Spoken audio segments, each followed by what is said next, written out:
cyberharcèlement, quand l'anonymat de l'écran enlève, toute inhibition, eh bien oui, c'est un des processus du cyberharcèlement, c'est-à-dire que, une de ses spécificités, c'est que ça se passe derrière un écran.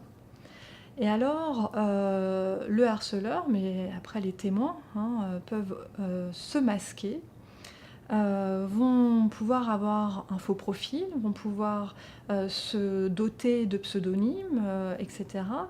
Et donc on est anonyme, on peut devenir anonyme. Il y a certains qui ne sont pas anonymes, hein, sur les réseaux sociaux ou sur les espaces virtuels, mais on peut, très facilement s'anonymiser. Et ce qu'on observe, c'est que cet anonymat, alors à la fois l'anonymat et à la fois le fait d'être derrière un écran, eh bien, va impliquer une levée des inhibitions. C'est-à-dire que tout d'un coup, c'est comme si finalement j'étais protégée par l'écran et que finalement je pouvais me laisser aller à mes penchants agressifs, qui sont fondamentaux chez l'homme, hein. Tout le monde est fait d'une agressivité inhérente au conflit qui nous anime.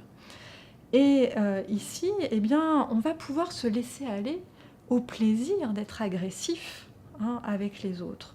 Et donc c'est là qu'on s'aperçoit que sur certains posts, hein, publications, eh bien, il y a un déferlement de la haine qui opère, puisque chacun se dit, bah oui, mais je peux dire que ça me plaît pas, je peux m'octroyer le droit de dire mon opinion sur ci et ça, etc.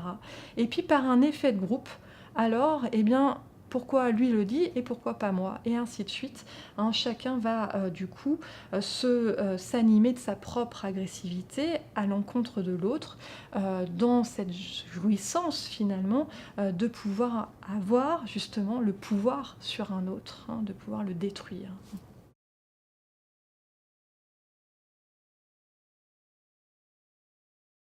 Alors l'inhibition, elle se joue aussi avec les adultes. J'ai envie de dire qu'elle se joue avec tout être humain, de tout âge, hein.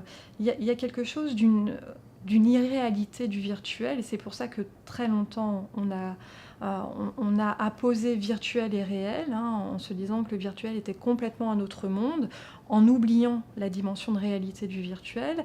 Et je pense qu'il y a encore, à l'heure d'aujourd'hui, pour tout être humain, tout âge, cette dimension d'irréalité du virtuel. Et donc, dès lors, ce serait un monde des possibles où je pourrais me dégager à la fois du poids de mon corps, hein, des entraves du corps, des entraves morales, des entraves de la loi et de la civilité entre êtres humains, pour pouvoir jouir tout simplement de tout ce qui me fait plaisir ici et maintenant. Et ça, c'est que ce qu'on soit adulte, enfant ou adolescent, ça existe. Je veux dire, on est tous pris avec ce désir, à un moment donné, de laisser de côté toutes les contraintes pour pouvoir faire ce qu'on a envie ici et maintenant, sans qu'on nous embête avec des règles, des morales et des lois. Le problème, c'est que si les adultes sont pris aussi dans cette illusion d'absence de loi, eh bien, ils ne vont pas pouvoir accompagner, encadrer, expliquer les règles presque civiques, j'ai envie de dire, du savoir-vivre sur les réseaux sociaux à leurs adolescents, hein. Et c'est là aussi que se pose la question de la formation de tout adulte, hein, pas seulement ceux qui travaillent, qui sont enseignants, qui sont travailleurs sociaux avec les adolescents, mais de tout adulte aujourd'hui à ces outils numériques, à leur côté créateur et puis à leur côté néfaste.